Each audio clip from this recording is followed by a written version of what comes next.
My name is June Keith.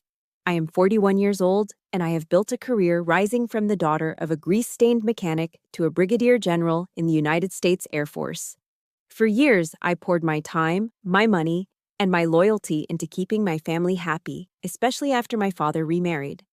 But none of that rank, none of those medals, could protect me from the most humiliating moment of my life at the Grand Hyatt Gala that night. My stepmother, Lynn, her eyes manic with jealousy, lunged at me through a crowd of high society guests.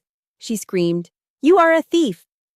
And then, with violent force, she ripped the brooch right off my shoulder. The gold pin tore through the fabric and sliced into my skin. But that physical pain was nothing compared to the shame of seeing my father standing there, looking down at his shoes in silence, just as he has done for the last 15 years. Have you ever been discarded or humiliated by the very people you sacrificed everything for? If yes, share your experience in the comments. Believe me, you are not alone. Before I dive into exactly what happened, let me know where you're tuning in from. And if you've ever had to stand up for yourself after being disrespected, hit that like button and subscribe for more real stories about boundaries, self-worth, and taking your power back.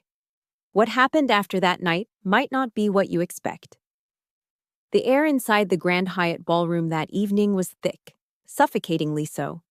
It smelled of expensive roast beef, heavy floral centerpieces, and the unmistakable scent of old money, a mixture of Chanel No. 5 and entitlement. I stood near the center of the room, holding a flute of sparkling water that I had no intention of drinking. I was the guest of honor, technically. I was wearing my Air Force mess dress, the formal evening uniform. It's a midnight blue shell, stiff with starch and tradition, adorned with the silver star on my shoulder that I had worked 2 decades to earn. To the outside world, I looked like a fortress, strong, disciplined, impenetrable. But inside that stiff wool uniform, I was just June, the little girl who desperately wanted her dad to be proud of her. I felt a shift in the room's atmosphere before I even saw her. It was like the temperature dropped 10 degrees. Lynn entered the ballroom. She was 52, but she fought the aging process with a desperation that was painful to watch. She was wearing a dress that was entirely too red and entirely too tight for a formal military gala. It was a look-at-me dress. She had a glass of Chardonnay in one hand, her third or fourth, judging by the slight sway in her step. And she made a beeline for me. My father, Thomas, trailed behind her like a shadow. He looked uncomfortable in his rented tuxedo, his rough mechanic's hands fidgeting with his cufflinks. He caught my eye for a fleeting second, gave a weak, apologetic half-smile, and then looked away. That was my dad. The enabler. The man who would set himself on fire just to keep Lynn warm. Well, Lynn's voice was a sugary purr that didn't reach her cold, calculating eyes. She stepped into my personal space, close enough that I could smell the stale gin beneath her perfume. Don't you look severe? I straightened my back, a reflex from basic training. Hello, Lynn. Hello, Dad. Lynn looked me up and down, her lip curling in distaste as she surveyed my uniform. To her, this wasn't a symbol of service. It was a costume that stole attention away from her.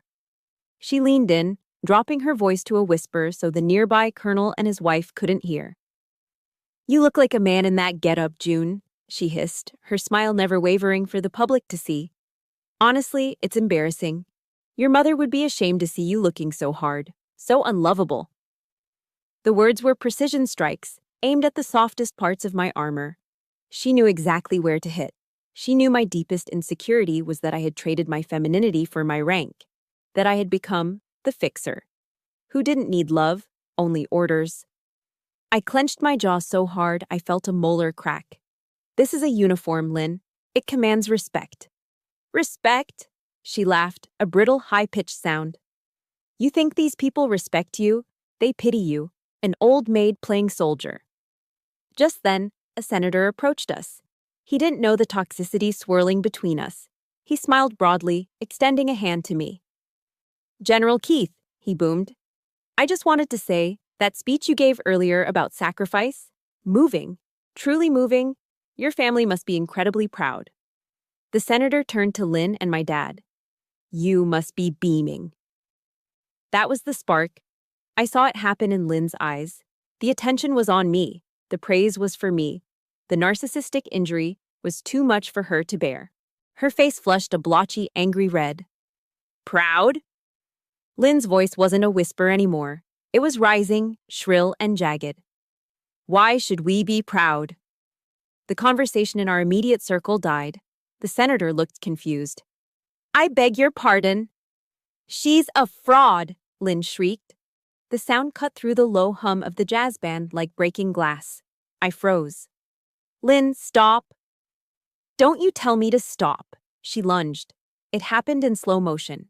I saw her manicured hand, claws painted a violent crimson, reaching out.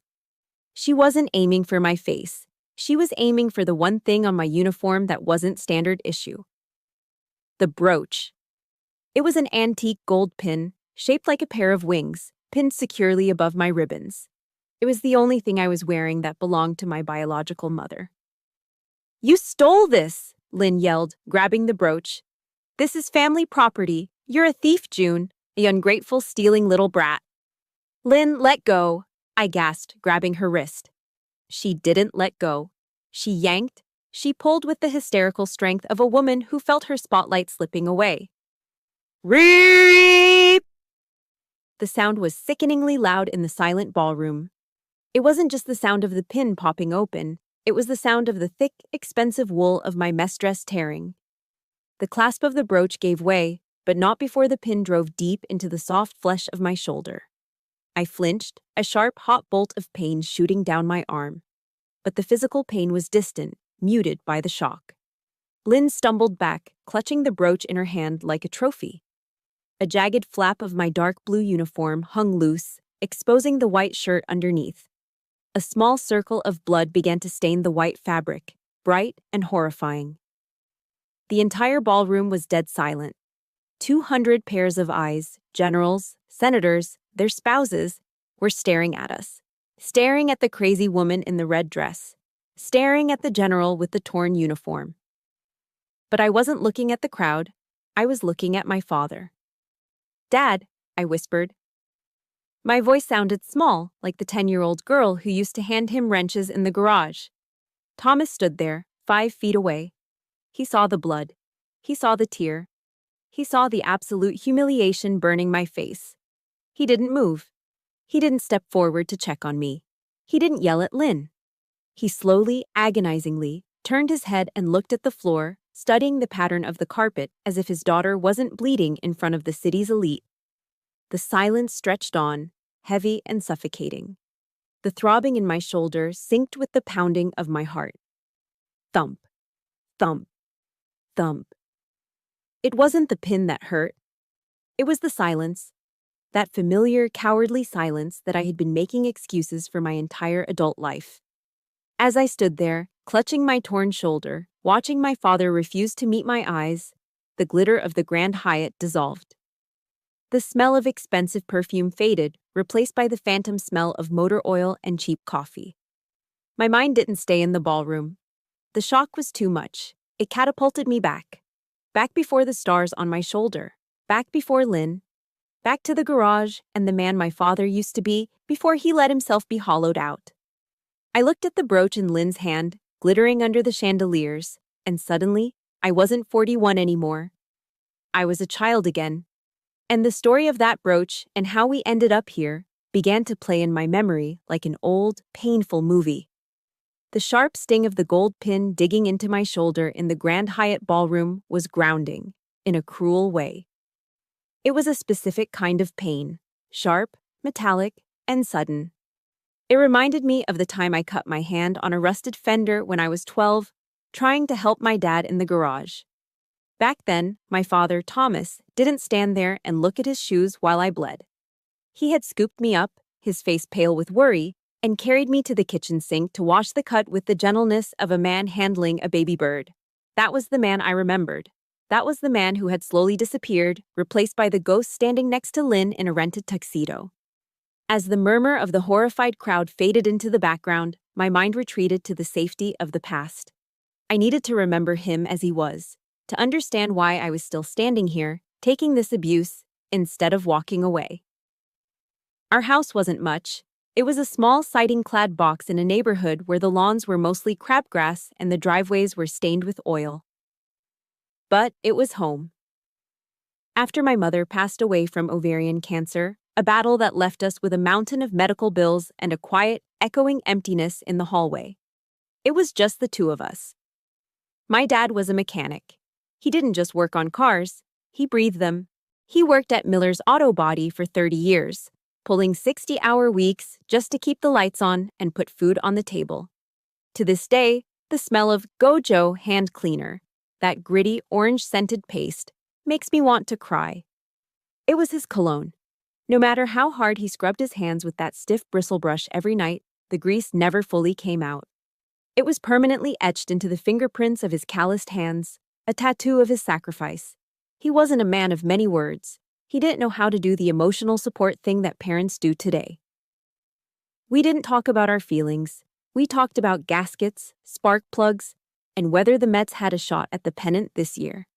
But I never doubted that I was the center of his universe. I remember the day I left for basic training. It was a gray, overcast Tuesday in October. We drove to the recruitment center in his old 1998 Chevy Silverado. The truck had more rust on the wheel wells than paint, and the heater rattled like a dying lung. But he kept the engine running smooth as silk. The ride was silent. The radio played a low country song, something about leaving and coming home, filling the awkward space between us. I was terrified. I was 19, skinny, and leaving the only world I had ever known. When we pulled up to the curb, he put the truck in park but didn't unlock the doors immediately. He gripped the steering wheel so tight his knuckles turned white. "June," he said, his voice rough, like gravel crunching under tires. He didn't look at me. He stared out the windshield at the rain. "You keep your head down. You listen to your TI. You show 'em what you're made of." "I will, Dad." He reached into the front pocket of his faded flannel shirt and pulled out a $20 bill. It was crumpled, soft from being in the wash, and stained with a faint smudge of motor oil. "Take this," he said, shoving it into my hand. "Dad, I don't need—" "Take it," he insisted, his voice cracking just a fraction. "For food on the road, or a phone card, just take it." I knew that $20 was probably his lunch money for the next week. I knew he would be eating peanut butter sandwiches until payday. I took the bill, fighting back tears, and shoved it into my pocket. That $20 felt heavier than the duffel bag I carried on my back. It was the weight of his love, expressed in the only currency he had. Years later, when I was deployed to Iraq, his letters became my lifeline. They weren't poetic. They were written on lined notebook paper, usually with a blue ballpoint pen that skipped. "Dear June, hope you are safe. Replace the transmission on Mrs. Higgins's Buick today. Took 4 hours. The dog misses you. I miss you. Love, Dad." Short, simple. But every time I opened one of those envelopes, I could smell the faint scent of cigarette smoke and engine oil. And it felt like a hug. I found out later from a neighbor that he had slapped a giant bumper sticker on that rusted Chevy. "My daughter protects your freedom, U.S. Air Force." He would point it out to anyone at the grocery store, beaming with a pride that made his tired eyes light up. But pride doesn't cure loneliness. When I came home on leave after my second tour, I saw the toll the years had taken. I walked into the house unannounced and found him sitting in his recliner in the dark. The only light came from the flickering blue glow of the television. He was eating a hungry man frozen dinner, rubbery Salisbury steak and dry corn, straight out of the foil tray. The house was silent. The silence of a man who had no one to tell about his day, no one to ask him if he was tired, no one to share that cheap, watery coffee with in the morning. My heart broke right there in the living room doorway. I felt guilty. I was out building a career, seeing the world, becoming an officer, and he was here, fading away in the blue light of the TV. "Dad," I had said, sitting on the armrest of his chair, "you can't live like this. You need to get out. Join a club. Go to the VFW dances. Find a companion. I pushed him. I pushed him because I loved him. I pushed him because I didn't want him to die alone in that recliner. I want to pause here and ask you guys something. Have you ever encouraged a parent to start dating again because you were worried about them, only to regret it later? Or do you miss the version of your parents before a toxic partner took over? If this resonates with you, please hit that like button and comment, "I remember" below. It's a small way to honor the people they used to be before everything changed. I didn't know it then, but that push was the beginning of the end. I thought I was saving him from loneliness. I thought I was helping him find happiness. Instead, I was unlocking the front door and rolling out the red carpet for the devil. I stood there in the Grand Hyatt, the torn fabric of my uniform hanging loose, and I looked at the man studding the carpet. I asked myself the question that haunts me every single night. Where did the man who gave me his last $20 go? He was gone. And in a twisted, heartbreaking way, I knew it was my fault. I had wanted him to find a partner. Well, he found one. And now she was wearing a red dress, holding my mother's brooch, and smiling like she had just won a war. But the war wasn't over. In fact, as I watched Lynn's smug satisfaction, I realized something. The war had just begun. And unlike my father, I wasn't going to surrender. They say the devil doesn't come to you with horns and a pitchfork. He comes as everything you've ever wished for. In my dad's case, she came bearing a Tupperware container of homemade meatloaf and a smile that could brighten a room. Her name was Lynn. I met her about 6 months after I urged my dad to get back out there. She was a cashier at the local hardware store where Dad bought his parts. She was 52, vibrant, and seemed to hang on his every word. At first, I was relieved. I truly was. The love bombing phase, a term I learned much later in therapy, was textbook perfect. When I came home to visit, the house was clean. There were curtains on the windows where bare blinds used to be. The smell of stale tobacco was replaced by the aroma of pot roast and apple pie. "June, honey," Lynn would chirp, rushing to hug me the moment I walked through the door. "Look at you. My goodness, Thomas, doesn't she look heroic? Our very own protector of the skies." She played the part of the doting stepmother flawlessly. She bragged about my rank to the neighbors. She straightened my collar. She poured my dad's coffee and laughed at his same 3 jokes like she was hearing them for the first time. For the first time in years, I saw my dad smiling, really smiling. The shadows under his eyes lightened. He stood a little taller. I let my guard down. I thought, finally, he's safe. I can stop worrying. But safety, I learned, has a price tag. And Lynn was about to start sending me the bill. It started small. Innocent, almost. "Oh, June," Lynn whispered to me one afternoon while we were washing dishes. "I hate to bother you, but the water heater is making this awful clanking sound. Your father is so worried about the cost. You know, being on a fixed income with Social Security. I just don't want him taking cold showers in December." It was a reasonable request. My dad was on a fixed income. I was a major at the time, making decent money, single with no dependents. "Don't worry, Lynn," I said, pulling out my checkbook. "Call the plumber. I'll cover it."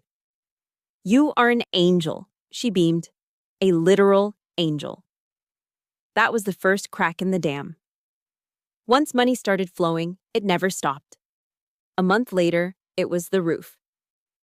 "The shingles are rotting, June. If it leaks, the mold could kill him." Another check, $2,000. Then it was the HVAC system. Then it was new tires for the truck because safety first. Every time I wrote a check, I told myself I was doing it for Dad. I was being the good daughter.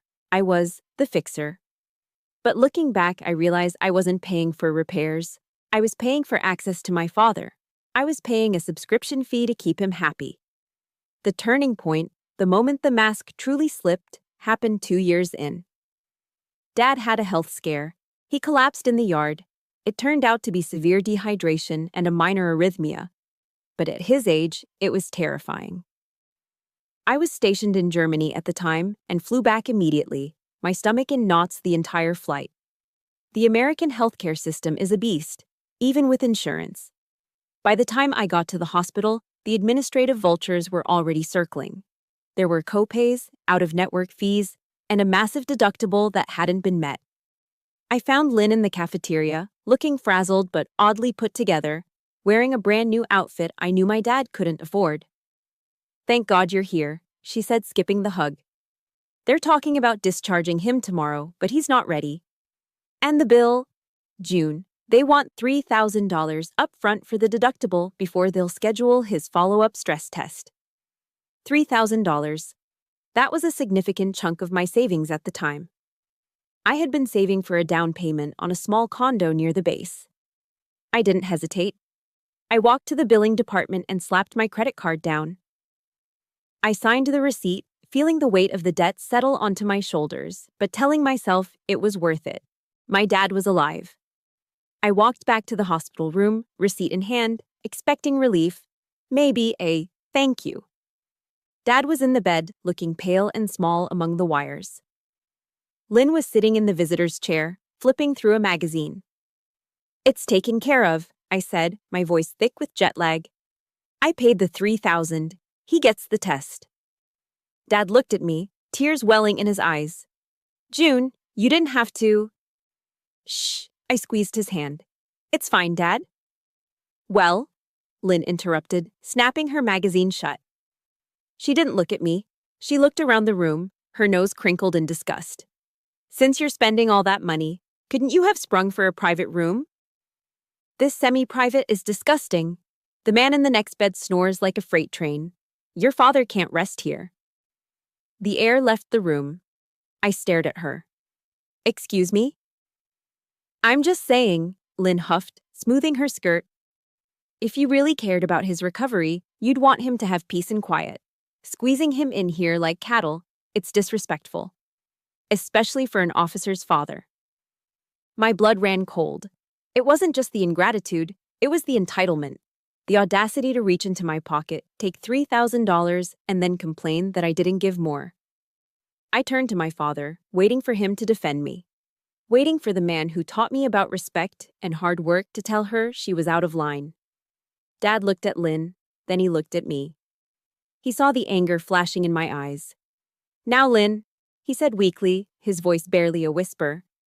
"June did a nice thing." "I'm just looking out for you, Thomas," Lynn snapped, playing the victim instantly. "Someone has to, since your daughter is always off playing war games." Dad shrank back into his pillows.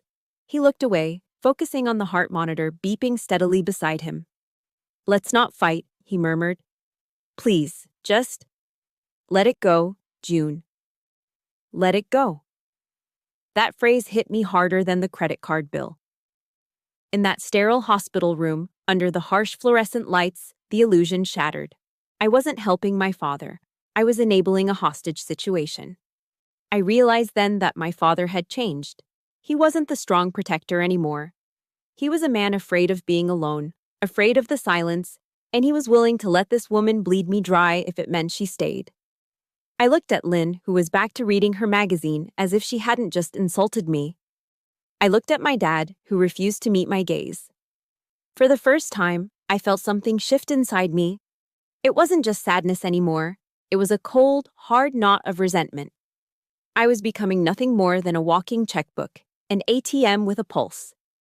I walked out of that hospital room without saying goodbye. I needed air. I needed to breathe. I walked straight to my rental car in the parking garage, sat in the driver's seat, and just screamed until my throat burned. I was exhausted, not just tired, soul deep, exhausted. I had spent my life trying to be the good soldier, the good daughter, the provider. And all it had gotten me was a maxed-out credit card and a stepmother who looked at me with contempt. I started the engine. I didn't know where I was going, but I knew I couldn't go back to that house. I drove aimlessly for miles, the city lights blurring through my tears until I saw the familiar steeple of the base chapel rising against the night sky. I pulled in. I didn't know it yet, but I was about to find the only weapon that could help me fight back: the truth.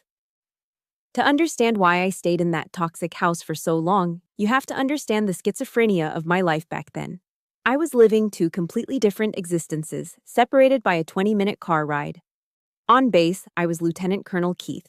I had just been promoted. I walked down the hallways of the operations group, and airmen snapped to attention. I made decisions that involved millions of dollars of aircraft and the lives of pilots. I was respected, I was competent, I was powerful. But the moment I drove my sedan into my father's driveway, the rank evaporated. The confidence dissolved. I wasn't a lieutenant colonel anymore. I was just June, the inconvenience. I remember one Thanksgiving specifically. It was the year I pinned on my silver oak leaves. I had spent the morning volunteering at the base dining facility, serving turkey to young airmen who couldn't go home to their families. I felt useful. I felt proud. Then I went to my dad's house. The moment I walked in, Lynn didn't say hellosi. She didn't ask about my promotion, even though I was wearing my service dress uniform because I had come straight from duty. Finally, she huffed, wiping her hands on a stained apron. The sink is full. I've been cooking for 6 hours. The least you can do is handle the cleanup while I entertain the guests. The guests were her bridge club friends. My dad was in the living room, eyes glued to the Cowboys game, drinking a beer. He didn't look up. So, the lieutenant colonel took off her service coat, rolled up the sleeves of her blue shirt, and spent 3 hours scrubbing gravy pans and scraping cranberry sauce off china plates. At one point, I accidentally chipped a wine glass while washing it. "For God's sake, June!" Lynn shrieked from the dining room, loud enough for everyone to hear. "You are so clumsy. No wonder you're not married. You'd probably break the poor man's neck trying to hug him." The room erupted in laughter. My dad laughed too. That laughter broke something inside me. It wasn't a loud break. It was a quiet, internal fracture. I finished the dishes, dried my hands, put my service coat back on, and walked out the back door without saying a word. I drove. I couldn't go home to my empty apartment, and I couldn't go back to that house. My car seemed to drive itself on autopilot, pulling me back to the only place where I felt like I had a soul: the base chapel. It was late, nearly 2100 hours. The chapel was dim, smelling of beeswax candles and lemon polish. I sat in the back pew, still in my uniform, and buried my face in my hands. "You know," a voice echoed from the front of the sanctuary. "The enemy usually attacks hardest when we're trying to do the most good." I looked up. Walking down the aisle was Chaplain Mara. She was a lieutenant colonel, like me, but she carried an authority that had nothing to do with rank. She was an African-American woman in her 60s with eyes that had seen combat zones and broken hearts, and she possessed a stillness that made you feel like you were standing on holy ground. "Chaplain," I wiped my eyes hastily, trying to compose myself. "I'm sorry. I didn't know anyone was here." Mara sat down in the pew in front of me, turning to face me. She didn't offer a tissue. She offered the truth. "I saw your promotion ceremony, June," she said, her voice like warm honey and gravel. "You looked like a lioness. So why are you sitting here crying like a lost lamb?" "Because I'm a fraud," I whispered. The confession tumbled out. "I command respect out there, Mara. But at home, I'm nobody. I let them treat me like dirt, and I take it. Because the Bible says to honor your father and mother.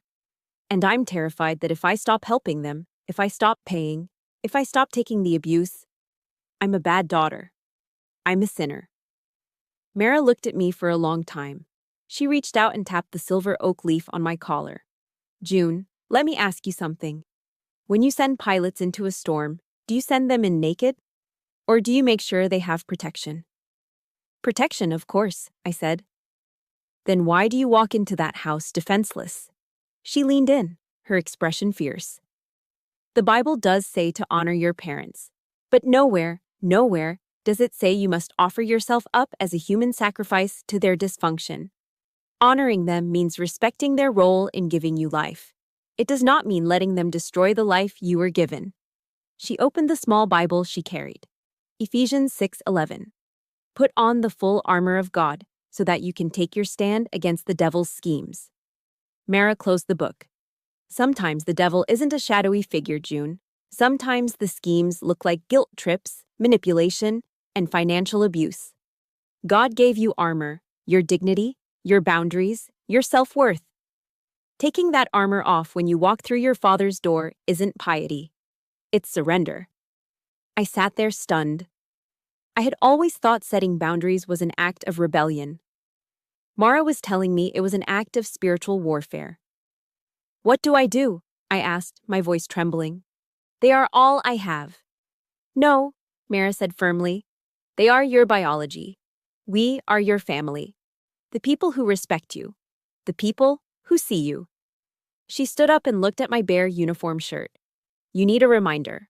A physical reminder of who you are. So when that woman tries to tear you down, you remember that you are protected. I have my rank, I said. Rank is for the Air Force. Mara shook her head. You need something for June. Did your mother, your real mother, leave you anything? A brooch, I said, thinking of the gold wings tucked away in my jewelry box. A gold pin shaped like wings. She wore it every Sunday. Wear it, Mara commanded. Put it on your uniform, hidden in plain sight or right out in the open. Let it be your shield. When that woman speaks her poison, you touch that pin, and you remember. You are the daughter of a woman who loved you, and you are a child of God. You are not her servant. I drove home that night feeling different. The situation hadn't changed. Lynn was still a narcissist, and my dad was still an enabler. But I had changed. The next morning, before I went to work, I opened my jewelry box. I took out the gold wing brooch. I pinned it right above my ribbons. It wasn't regulation, strictly speaking, but I didn't care. It felt heavy. It felt like a shield. I didn't know it then, but by pinning that brooch to my chest, I wasn't just accessorizing. I was drawing a line in the sand. And I was giving Lynn a target. Because nothing infuriates a narcissist more than seeing their victim find a backbone. The thing about wearing armor is that it doesn't just protect you. It provokes the people who are used to seeing you defenseless. After my talk with Chaplain Mara, I started wearing my mother's gold wing brooch every time I visited my father. It was a small rebellion, a shiny golden declaration that I belonged to a history Lynn couldn't touch. And Lynn hated it. Narcissists have a sixth sense for independence. They can smell it like a shark smells blood in the water. The moment I stopped seeking her approval, her campaign to destroy my reputation shifted into overdrive. It started with the rewriting of history. A few weeks after Thanksgiving, I stopped by the house on a Sunday afternoon. Lynn was hosting a garden party for the neighborhood ladies, a group of women who drank too much iced tea and traded gossip like currency. I walked around the side of the house to the patio and froze.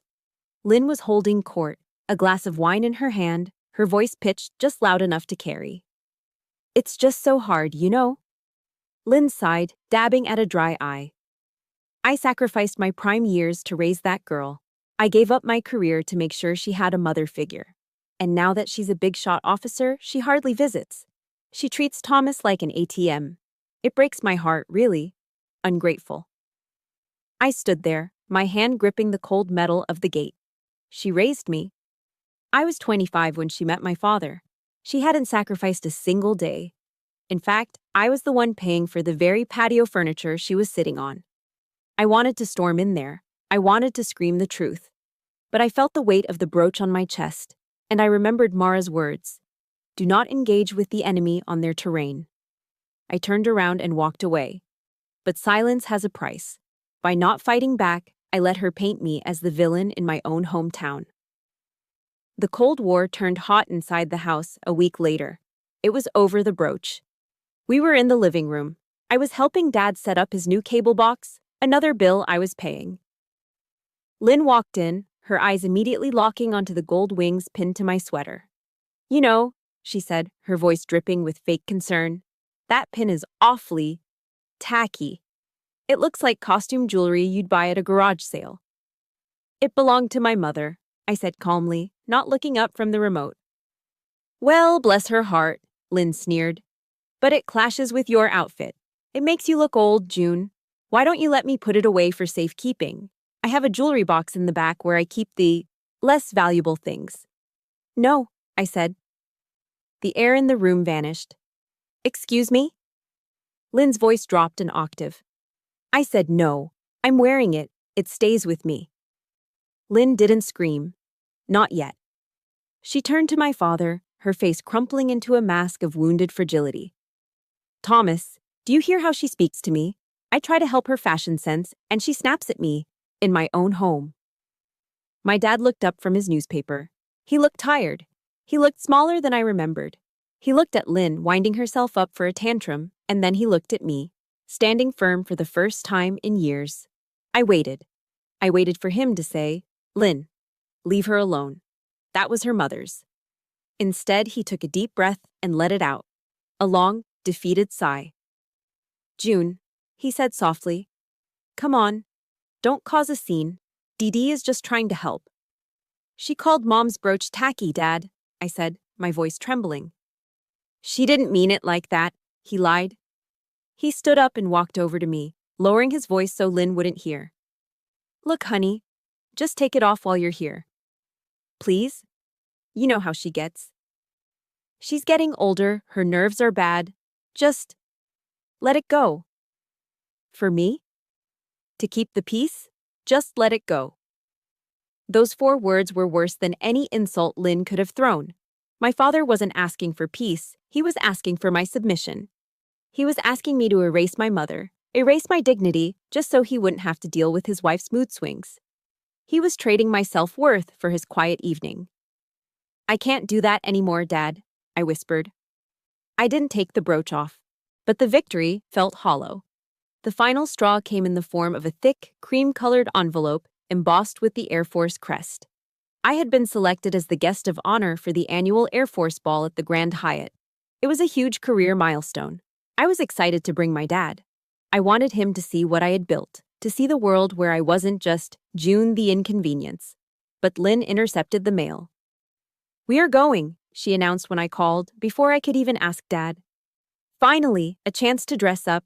I need a new gown, and Thomas needs a tuxedo." "Lynn, the tickets are limited," I started. "Don't be selfish, June," she snapped. "After all we've done for you, it's the least you can do." And then came the demand. She dragged me to Nordstrom the weekend before the event. She picked out a bright red gown, sequined, loud, and incredibly expensive. "It's $800, Lynn," I said, looking at the tag. "Put it on the card." She waved her hand dismissively. "Consider it payback for the roof repair stress you caused us." I bought the dress. I bought the dress because I was stupid enough to hope that if I gave her this one big night, if I let her shine, she would finally be satisfied. I thought if she saw me being honored by generals and senators, she might finally respect me. I was wrong. Narcissists don't feel respect. They feel envy. And envy is a hungry beast. The night of the gala, I sent a town car to pick them up. I met them in the lobby of the Grand Hyatt. The car ride over must have been tense because when the doors opened, the energy coming off Lynn was toxic. She had been pre-gaming, drinking before the event. Her breath smelled of mints and vodka. My dad stepped out first, looking handsome but terrified in his tux. Then Lynn emerged. The red dress was too tight. Her makeup was too heavy. She looked like she was ready for a fight, not a celebration. As we walked toward the ballroom doors, the sounds of jazz music and clinking glasses drifting out, Lynn grabbed my arm. Her nails dug into the fabric of my mess dress. "Don't think you're special just because you're wearing a costume," she hissed into my ear, her voice slurred. "You're still just the mechanic's daughter who couldn't keep a man." My stomach dropped. The dread washed over me, cold and heavy. I looked at my dad walking a few steps ahead, oblivious or pretending to be. We reached the double doors. The usher smiled and pulled them open, revealing the glittering ballroom inside. "After you, General," the usher said respectfully. I stepped into the light, Lynn's red shadow close behind me. I thought I was walking into a celebration. I didn't know I was walking into an ambush. The clock had run out, the peacekeeper had failed, and the brooch on my shoulder was about to become the center of a war. The sound of my uniform tearing seemed to echo in the ballroom long after it happened. Rapey! It was a violent, ugly sound that cut through the polite jazz music and the murmur of conversation like a gunshot. I stood there, frozen. My hand instinctively flew to my left shoulder, covering the exposed white shirt and the angry red scratch where the pin had been ripped away. I could feel the warm trickle of blood under my fingers, sticky and shocking against the starch of my uniform. Lynn stood 2 feet away from me, clutching the gold brooch in her fist. Her chest was heaving, her face flushed with a mixture of drunken adrenaline and triumph. She looked around the room, expecting applause. She expected the senators, the generals, and the high society wives to nod in agreement, to see me as the fraud she had always claimed I was. "See?" Lynn panted, her voice shrill and echoing off the vaulted ceiling. "I told you, she's a thief. She stole this from the family estate. She thinks she's special, but she's just a common thief." The room didn't applaud. The room went deadly, terrifyingly silent. The silence wasn't the polite silence of a library. It was the heavy, suffocating silence of a car crash. People set down their champagne flutes. A waiter froze mid-step with a tray of hors d'oeuvres. The senator who had been shaking my hand moments ago took a slow, deliberate step back, looking from me to Lynn with an expression of pure horror. But the worst part wasn't the crowd. It was my father. "Dad," I choked out, the words scraping my throat. Thomas stood right next to Lynn. He saw the blood on my hand. He saw the tears of humiliation welling in my eyes, the first tears I'd let the Air Force see in 20 years. He didn't move. He didn't yell at her. He didn't rush to check my wound. He simply closed his eyes and turned his head away, studying the pattern of the expensive hotel carpet, making himself invisible. He was choosing his survival over my dignity. Again. "Well?" Lynn screeched, waving the brooch in the air. "Is no one going to arrest her? Look at this. It's solid gold. She probably planned to pawn it." "Give me that," a voice boomed from the crowd. It wasn't a request. It was an order. A command so deep and authoritative that it seemed to vibrate in the floorboards.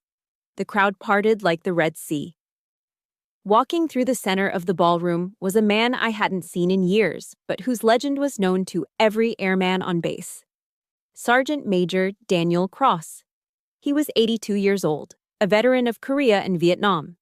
He walked with a heavy oak cane, clack, clack, clack against the marble floor, but his back was as straight as a steel beam. He was wearing his old dress blues, faded but immaculate, his chest heavy with ribbons. Lynn blinked, confused by this old man interrupting her moment. "Excuse me, this is a private family matter." Daniel didn't stop. He walked right up to her, his eyes cold and hard as flint. He didn't look at her like she was a woman. He looked at her like she was an enemy combatant. "I said," Daniel growled, his voice low and dangerous, "give me that pin before you dirty it any further." Lynn hesitated, intimidated by the sheer force of his presence. It's just jewelry. She stole it." "Jewelry?" Daniel laughed. It was a harsh, barking sound. With a speed that belied his age, he reached out and snatched the brooch from Lynn's hand. He held it up to the light, letting the chandeliers catch the gleam of the gold wings. Then, he turned to the crowd. He turned to the generals, the senators, the wives in their designer gowns. "This woman," Daniel pointed a trembling finger at Lynn, "calls this jewelry. She calls this theft." He looked at me, his eyes softening for just a fraction of a second before turning back to the room with renewed fury. "This is not a trinket," Daniel roared, his voice filling the cavernous room without a microphone. "These are the pilot wings of Captain James Miller, this officer's uncle, my commanding officer." A gasp rippled through the room. My breath hitched in my chest. I knew they were my uncle's wings. My mother had given them to me. But I had never realized Daniel knew him. "Captain Miller didn't come home from Normandy," Daniel continued, his voice shaking with emotion. "He died keeping his burning plane in the air long enough for his crew to bail out. He was awarded the Medal of Honor posthumously for that action. These wings were cut from his uniform before they buried him." He turned slowly to Lynn, who had gone pale beneath her heavy makeup. The red flush of victory was draining from her face, replaced by the gray pallor of fear. "This general," Daniel gestured to me, "wears these wings to honor a bloodline of heroes. She wears them because she serves the same flag he died for." He took a step toward Lynn, forcing her to stumble back in her high heels. "And you?" Daniel spat the word out like poison. "You dare to call her a thief? You dare to put your hands on her uniform? On this history?" I didn't know." Lynn stammered, looking around for support. She looked at my dad. Thomas, tell him I didn't know. But the room had turned. The social tide had shifted violently. The eyes that had been judging me were now locked on Lynn with absolute disgust. The senator looked at her like she was something he had stepped in on the sidewalk. You didn't know because you don't care, Daniel said, his voice dropping to a whisper that was somehow louder than a scream. You are a small, petty woman standing in the shadow of giants. You don't deserve to breathe the same air as this officer. Daniel turned to the hotel security guards who had quietly appeared at the edge of the circle. Get this trash out of my sight, Daniel ordered. No, wait, Lynn cried, reaching for my father. Thomas, do something. They're humiliating me. My father looked up then. He looked at Daniel, the war hero. He looked at me, holding my bleeding shoulder. And then he looked at Lynn, the woman who had just been stripped naked in front of the people she tried so hard to impress. He opened his mouth, and for a second I thought he might finally fight. We should go, Lynn, he mumbled, looking back down at the floor. Go, Lynn shrieked. You're going to let them talk to me like this? Leave, someone in the crowd shouted. Get out. Another voice joined in. The shame hit Lynn like a physical blow. She realized finally that she had lost. Her face crumpled. She let out a sob that was more anger than sadness, turned on her heel, and ran. She scurried out of the ballroom like a rat caught in the pantry light, her red dress trailing behind her. My father stood there for one agonizing second longer. He looked at me, his eyes pleading for forgiveness, or maybe just permission to leave. I didn't give it to him. I just stared. He turned and shuffled after Lynn, a beaten man following his master. As the heavy doors swung shut behind them, the silence in the room broke. But this time, it wasn't whispers. It was applause. It started with Daniel tapping his cane on the floor. Then the senator joined in. Then, the whole room. They weren't applauding the drama. They were applauding the truth. Daniel walked over to me. With gentle shaking hands, he pinned the gold wings back onto the torn flap of my uniform, right over the bloodstain. Stand tall, General, he whispered, winking at me. Your armor is a little dented, but it held. I looked at the closed doors where my family had just disappeared. My shoulder throbbed, but for the first time in years, the crushing weight on my chest was gone. The secret was out. The monster had been unmasked. I have to ask you guys right now, if you were cheering when Sergeant Major Daniel put Lynn in her place, hit that like button. And tell me in the comments, have you ever watched a bully get absolutely destroyed by instant karma? Type, justice served below if you loved seeing Lynn run out of there. But as the adrenaline faded, I realized something. The public battle was won, but the private war wasn't over. My father was still out there, in the parking lot with her. And I knew, with absolute certainty, that this was my last chance to save him, or lose him forever. I looked at Daniel, nodded my thanks, and turned toward the doors. I had one more conversation to finish. The applause inside the ballroom faded as the heavy glass doors swung shut behind me. The transition was jarring. 1 minute, I was bathed in the warm golden glow of chandeliers and vindication. The next, I was stepping into the harsh, fluorescent reality of the hotel valet stand. The air outside was cold, a biting wind that cut right through the tear in my uniform. It smelled of exhaust fumes and city grit, a stark contrast to the expensive perfume inside. I saw them immediately. Lynn was already sitting in the passenger seat of my dad's old sedan, which the valet had pulled up to the curb. She was staring straight ahead, arms crossed, refusing to look at anything. She looked small, defeated, and toxic in that glass cage.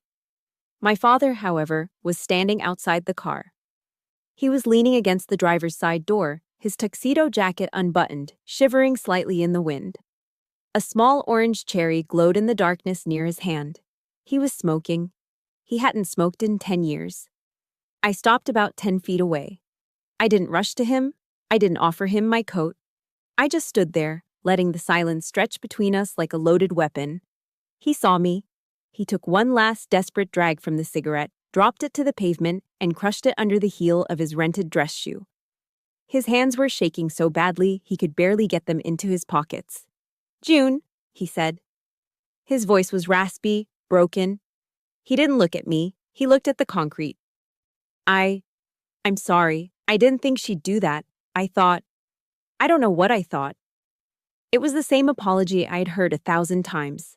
"I'm sorry," she yelled. "I'm sorry she spent the money. I'm sorry, I'm sorry, I'm sorry." "You didn't think," I repeated, my voice flat. "That's the problem, Dad. You never think. You just feel. You feel afraid of being alone, so you let a monster live in our house." "She's not a monster, June," he pleaded weakly, glancing at the car window where Lynn sat like a stone statue. She has a temper. She's insecure." "She physically attacked me," I said, pointing to my shoulder. The blood had dried, making the shirt stiff. "She humiliated me in front of my commanding officers, and you stood there." He flinched as if I had slapped him. I was shocked. I didn't know what to do. "No, Dad," I took a step closer. I needed him to hear this. I needed to break the cycle right here, on this sidewalk. "You knew exactly what to do. You just chose not to do it. You chose her comfort over my safety. You chose your quiet life over my dignity." He looked up at me then, his eyes watery and red-rimmed. "June, please, don't say that. You're my daughter. I love you." "Do you?" I asked. "Because for the last 15 years, your love has felt an awful lot like a transaction. I pay the bills, I fix the roof, I cover the medical deductibles, and in exchange, you let your wife tell me I'm worthless." I saw the realization hit him. He opened his mouth to argue, but the words died in his throat. He looked at the luxury hotel behind me, then at the cheap sedan beside him. He looked at the woman in the car who had isolated him from everyone he loved. "I'm tired, Dad," I said, my voice softening just a fraction but losing none of its steel. "I am exhausted. I can't be the fixer anymore. I can't buy your happiness. It's too expensive. The price is my soul." I took a deep breath. This was it, the nuclear option. "So here's the deal," I said. "The Bank of June is closed, permanently." Dad blinked. "What?" "I'm cutting it all off," I stated clearly. "The credit cards, the payments for the house repairs, the insurance supplements, everything. I am done subsidizing the woman who hates me." "June, you can't," panic crept into his voice. We live on a fixed income. The house needs work, her medical bills." "That is her problem," I cut him off. "And it's your problem, if you choose to stay with her." I stepped into his personal space, forcing him to look me in the eye. "You have a choice to make, Thomas. Right now. Tonight." I pointed to the car. "You can get in that car with her. You can drive home. You can keep living in that misery, listening to her poison, letting her drive away your friends and family. But if you do it on your own dime. Do not call me when the roof leaks. Do not call me when she overdraws the account." I will not answer. I pointed to the hotel. "Or, you can walk away. You can admit that this isn't love, it's a hostage situation. You can stand by your daughter, and we can figure this out. I will help you. But I will not help her." The wind whipped around us, chilling me to the bone. But I didn't shiver. I felt hot with adrenaline. My father looked at the car. Lynn hadn't moved. She hadn't even rolled down the window to check on him. She was just waiting for her driver to return. Then he looked at me. He looked at the gold wings Sergeant Major Daniel had pinned back onto my chest. He looked at the woman I'd become, a woman who commanded armies, a woman who was finally commanding him. Tears spilled over his wrinkled cheeks. He looked old, so incredibly old. "I'm scared, June," he whispered. "I'm scared of dying alone in that house." "You're already alone in that house, Dad," I said gently. "She doesn't love you. She loves the security I provide." He let out a ragged sob, covering his face with his grease-stained hands. He stood there for a long moment, shaking, wrestling with 15 years of habit and fear. Then he lowered his hands. He took a deep breath of the cold night air. "You're right," he croaked. He turned toward the car. For a second, I thought he was getting in. My heart stopped, but he didn't open the door. He walked to the window, tapped on the glass, and when Lynn looked up, scowling, he made a motion with his hand. Go. He mouthed the words through the glass. I'm staying. Lynn's jaw dropped. She started pounding on the window, screaming something we couldn't hear, but Dad turned his back on her. He walked back to me, his steps a little unsteady, but his head up. I choose you, June, he said, his voice trembling. I'm sorry it took me so long. God, I'm so sorry. I didn't hug him yet. I couldn't. The wound was too fresh. But I nodded. Okay, Dad. Okay. I reached into my pocket and pulled out my phone. My hands were steady. Let's go get you a room for the night, I said. But first, I unlocked my screen and opened my banking app. I had prepared for this moment. I tapped cards. I tapped manage authorized users. I saw Lynn's name listed under the secondary card, the one she used for her groceries that were actually designer clothes. My finger hovered over the delete button. Dad, I said, looking at him. Once I do this, there is no going back. The war starts now. He looked at the sedan pulling away from the curb, tires screeching as Lynn drove off in a rage, leaving her husband standing on the sidewalk. Do it, he said. I tapped the screen. Access revoked. I felt a surge of power that had nothing to do with rank and everything to do with freedom. The cord was cut.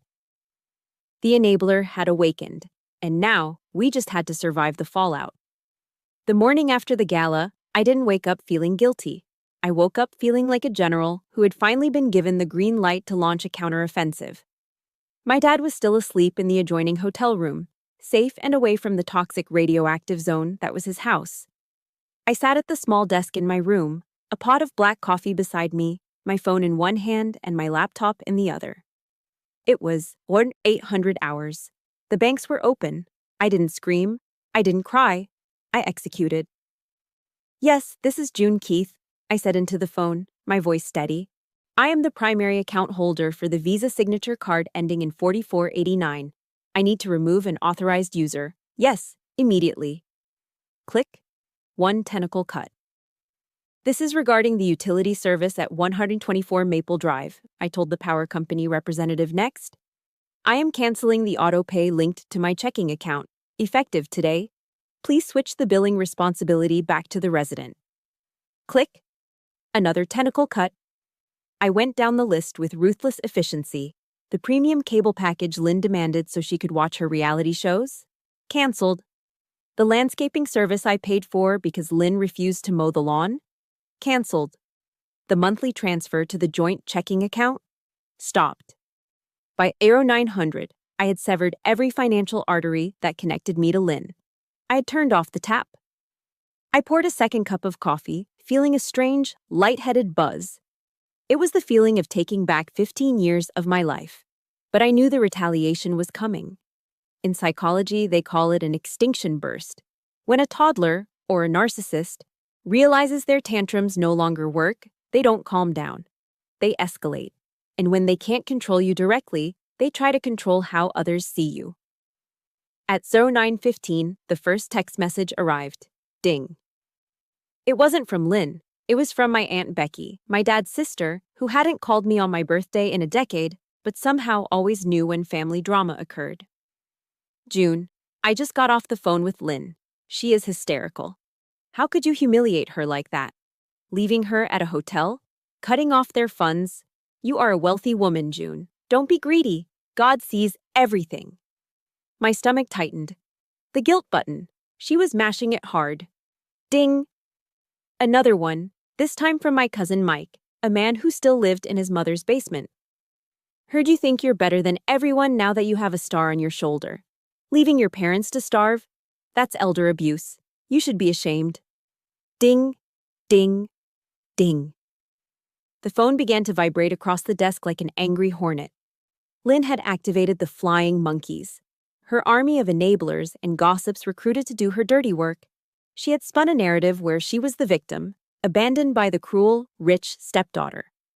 I stared at the screen, watching the hate pour in. Ungrateful brat. After all she did for you. Your father is heartbroken. My fingers hovered over the keyboard. The urge to defend myself was overwhelming. I wanted to type back, I paid for the roof over her head. She physically attacked me. She stole my mother's medals. I typed out a paragraph to Aunt Becky, shaking with rage. Then, I stopped. I heard Chaplain Mara's voice in my head, clear as a bell.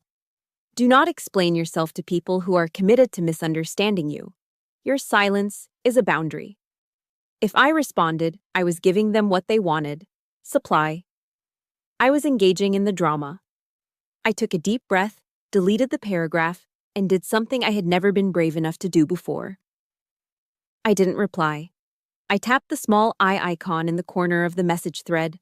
I scrolled down to the bottom in red text. Block caller. I pressed it. Aunt Becky was gone. I opened Mike's message. Block caller. I opened the messages from the neighbors Lynn had poisoned against me. Block, block, block. With every tap of my finger, the noise lessened. It was like shutting doors in a burning building, sealing off the smoke. I wasn't just blocking phone numbers. I was blocking the negativity, the manipulation, and the expectation that I had to explain my existence to anyone. By 10:30 a.m., my phone was silent. I'd built a digital fortress. Meanwhile, across town, the reality of my actions was hitting Lynn in the most visceral way possible. I found out later from a neighbor what happened. Lynn had gone to the high-end grocery store, likely to soothe her wounded ego with expensive wine and gourmet chocolates. She had filled a cart, marched to the register, and swiped the card I had just canceled. Declined, the cashier would have said. Lynn probably argued. She probably told them to run it again. She probably made a scene, claiming it was a bank error. But it wasn't an error. It was a consequence. For the first time in 15 years, Lynn had to reach into her own purse. And she found nothing but dust. That was the breaking point. Without my money, Lynn had no use for my father. She realized the gravy train hadn't just derailed, it had vanished. She went back to the house, but she didn't go back to apologize or wait for her husband. She went back to loot. When my dad and I finally drove to the house later that afternoon, pulling into the driveway with a sense of dread, the front door was standing wide open. We walked inside. The house was trashed. It looked like a tornado had touched down in the living room. Vases were smashed against the walls. The curtains, the ones I paid for, were torn down. But the silence was different this time. It wasn't the heavy, suffocating silence of walking on eggshells. It was the hollow, echoing silence of emptiness. The TV was gone. The silver set from the dining room was gone. My dad's small collection of tools from the hall closet was gone. Lynn had packed whatever she could fit into her car and vanished. Dad walked into the kitchen. On the counter, where she used to leave her pile of bills for me to pay, there was nothing. No note, no apology, no, I love you. Just a ring of water from a glass she had left behind. He stood there, looking at the empty space where his wife used to be. I braced myself. I thought he would crumble. I thought he would chase after her. Instead, he walked over to the refrigerator. He opened it, took out a beer, and cracked it open. The sound, pshh, was loud in the quiet kitchen. He took a long sip, closed his eyes, and exhaled. It was the first time I had seen him breathe deeply in years. Well, he said, his voice steady, it looks like we have some cleaning up to do. The vampire had fled the castle. The flying monkeys had been blocked at the gates. And as I looked at my dad, standing amidst the wreckage of his marriage but finally free, I knew the hardest part was over. Now, we just had to rebuild. The first thing I noticed about the house after Lynn left wasn't the silence. It was the smell. For 15 years, the air inside 124 Maple Drive had smelled of Lynn's overpowering floral perfume and the acrid, metallic scent of anxiety. But a month after the Great Purge, as I like to call it, the air smelled like hickory smoke, charcoal, and sweet barbecue sauce. It was a Saturday evening in late May. I sat on the back patio, on one of the lawn chairs I'd bought to replace the fancy set Lynn stole, sipping an iced tea. My dad stood by the Weber grill, a pair of tongs in one hand and a cold Miller High Life in the other. He was wearing an apron that said, Grill Master, a cheesy gift I'd bought him at the BX, but he wore it like it was a tuxedo. "Hey, June," he called out over his shoulder, smoke billowing around him. "How do you like your ribs? Fall off the bone or with a little bite?" "You know the answer, Dad," I smiled. "If I have to use a knife, you failed." He laughed. It was a rusty sound, unused for too long, but it was real. The lines of tension that had permanently etched themselves into his forehead were softening. He looked older, yes, but lighter.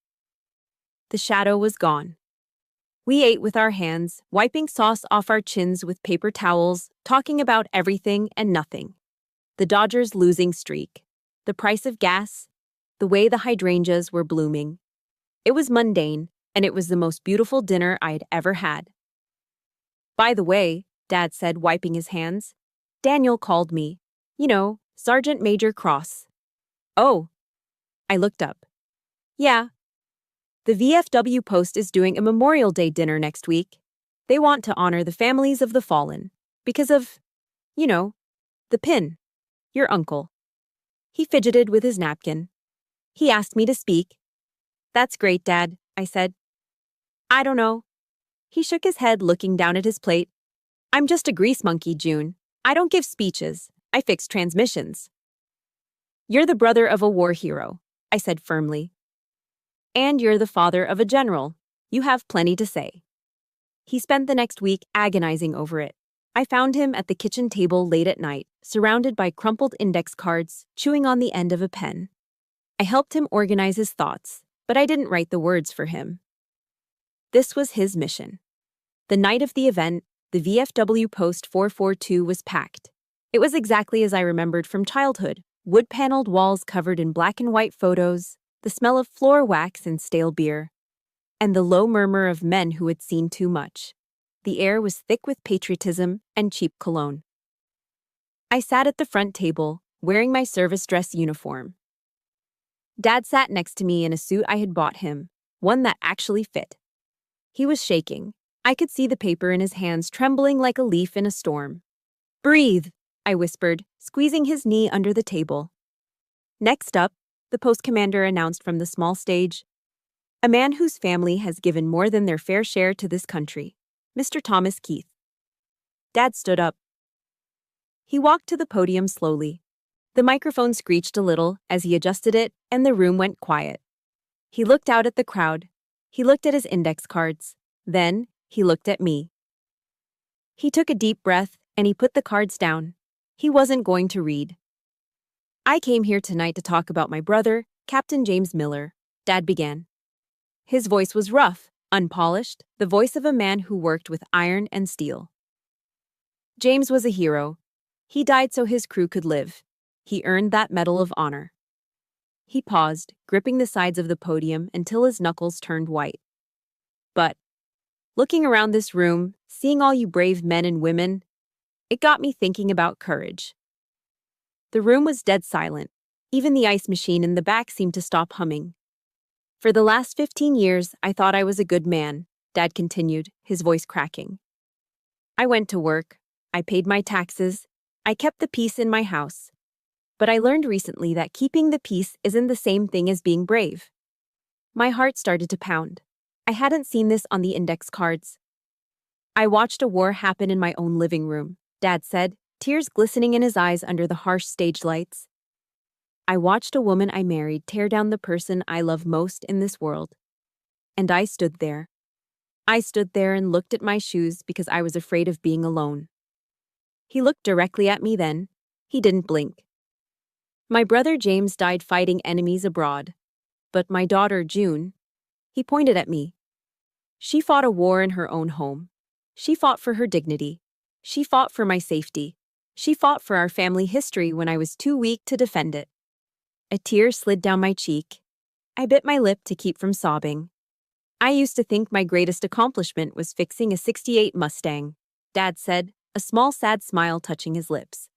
"But I was wrong. My greatest accomplishment is sitting right there. General June Keith." He straightened up, and for the first time in my life, he looked like a giant. I was a coward for a long time, he told the room. But my daughter taught me that it's never too late to find your backbone. She's the toughest soldier I know, and I have never been prouder to be her father. He stepped back from the microphone. For a second, there was silence. Then Sergeant Major Daniel stood up in the back and started clapping. Then the commander. Then the whole room. It wasn't polite applause, it was a thunderous, floor-shaking ovation. Dad walked down the steps, looking exhausted but unburdened. He didn't go back to his chair. He came straight to me. I stood up, disregarding protocol, disregarding the uniform. "Dad," I choked out. He pulled me into a hug. He smelled of Old Spice, starch, and just a faint hint of the garage. It was the smell of my childhood. He squeezed me so hard I thought my ribs might crack, but I didn't care. "I'm sorry, Junebug," he whispered into my ear, using the nickname he hadn't used since I was 10. "I see you. I finally see you." I buried my face in his shoulder and let go. I let go of the anger. I let go of the resentment about the money. I let go of the pain of the Grand Hyatt. In that VFW hall, surrounded by strangers and ghosts of the past, the wound finally closed. I didn't need the world to know I was right. I just needed my dad to know I was worth fighting for. And as the applause washed over us, I knew that while the military gave me my rank, my father had just given me back my heart. The flash of a camera went off nearby, pop, capturing the moment. A bright white light that seemed to swallow everything, signaling the end of the dark years and the beginning of the rest of our lives. Time has a funny way of balancing the scales. It doesn't happen overnight, and it certainly doesn't happen when you're screaming into your pillow at 2 a.m. But if you wait long enough, if you keep your head down and do the work, the universe eventually reveals the truth. It has been 15 years since the night of the torn dress at the Grand Hyatt. 15 years of birthdays, holidays, and Sunday dinners. 15 years of rebuilding a relationship with my father that was almost lost to the fire. Today, I stood in the Hall of Heroes at the Pentagon. The air here is different. It's cool, recycled, and smells of history and floor wax. I wasn't wearing a torn uniform today. I was wearing a pristine service dress coat, the fabric crisp and flawless. I stood at attention as the Air Force Chief of Staff read the orders. Appointing Major General June Keith to the grade of Lieutenant General. 3 stars. I looked down at the front row. Sitting there, in a wheelchair with a portable oxygen tank hooked to the back, was my father.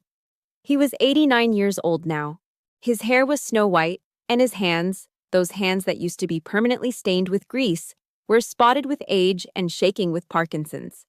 But his eyes? His eyes were clear blue steel. When it was time for the pinning ceremony, the aide asked if I wanted him to help. I shook my head.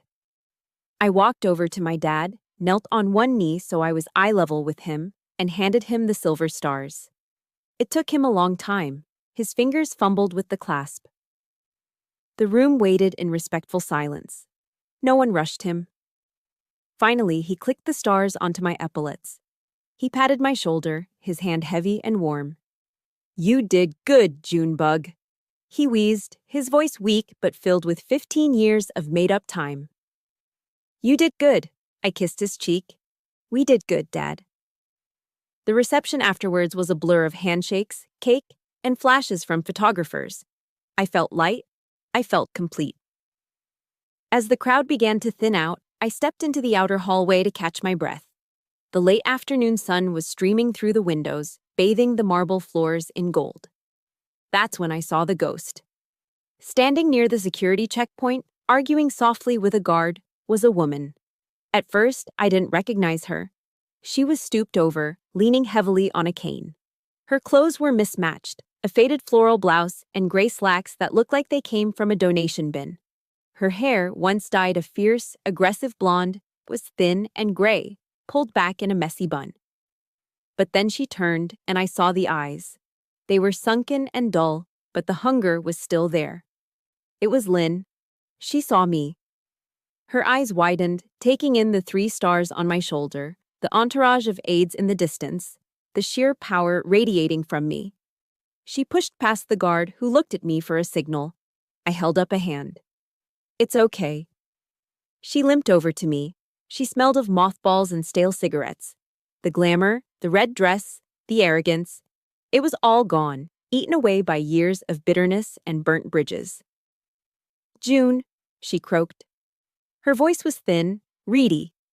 "Look at you, a general. I always knew you had it in you." I didn't smile. I didn't frown. I just looked at her with the clinical detachment of a doctor examining an old scar. "Hello, Lynn." "I saw it in the paper," she said, clutching her cheap handbag. "The promotion. I told the ladies at the center, that's my girl. I raised her." The lie didn't even make me angry anymore. It just made me sad. "What do you want, Lynn?" I asked gently. Her face crumbled. The mask of pride slipped, revealing the terrified, lonely woman underneath. I'm not doing so well, June. The state housing is awful. The heater doesn't work. And your father? I heard he's living with you now? In that big house?" "He is," I said. "I miss him," she sniffled, reaching out a trembling hand to touch my sleeve. "I made mistakes, June. I know that. But we're family. Don't I deserve a second chance? Can't I just see him? Just for 5 minutes." I looked at her hand, the same hand that had ripped the brooch from my shoulder 15 years ago. I looked at her face, pleading for an entry point, looking for a crack in the armor where she could slip back in and start the cycle all over again. I thought about the years of therapy. I thought about the nights I held my dad while he cried, recovering from her emotional abuse. "No," I said. The word hung in the golden light, soft but immovable as a mountain. "No." She blinked, tears forming in her eyes. "But I thought you were a Christian woman. I thought you believed in forgiveness." "I do," I said, and I meant it. "I forgive you, Lynn." She brightened, stepping forward. "Oh, June." I held up a hand to stop her. "I forgive you," I repeated. "I forgive you because I refuse to carry the rock of hating you in my pocket for one more day. I forgive you for my own peace, not for your comfort." I leaned in slightly, my voice dropping to a whisper. "But forgiveness is not the same thing as access. You lost your seat at our table 15 years ago. You don't get to come back just because you're hungry." Lynn froze. The hope died in her eyes, replaced by a flicker of the old rage, but she was too weak to act on it. She looked at the security guards, then back at me. She realized finally that she had no power here. She was a ghost haunting a house that no longer existed. "Goodbye, Lynn," I said. I didn't wait for her to respond. I turned around. "Dad is waiting," I said to myself. I walked back into the reception hall. My father was sitting by the window, watching the sunset over the Potomac River. When he saw me coming, his face lit up. I walked over and took the handles of his wheelchair. "Who was that?" he asked, his voice raspy. "I thought I saw someone in the hall." I looked back one last time. The hallway was empty. The ghost was gone. "Nobody, Dad," I smiled, releasing the brake on his chair. "Just a shadow from a long time ago. It's gone now." I pushed him forward, out of the shadows and into the warm, golden light of the late afternoon sun. We had survived. We had won. And most importantly, we were free. Looking back, the most expensive lesson I learned wasn't at the Air Force Academy. It was in that parking lot with my father. For years, I believed that love meant setting myself on fire just to keep others warm. I thought saying no was an act of betrayal. But I was wrong. The truth is, we teach people how to treat us. Setting a boundary isn't an act of war. It is an act of self-respect. You can love your family from a distance if being close to them destroys your spirit. Your peace is worth more than their approval. Now, I want to turn this over to you. I know many of you are fighting your own battles in silence right now. If my story gave you even a little bit of courage to stand up for yourself, please hit that like button. It helps this message reach the people who need it most. And drop a comment below. Have you ever had to cut ties with a family member to save your own sanity? I want to read your stories. Don't forget to subscribe for more journeys of truth and resilience. Remember, you are the general of your own life. Dismissed.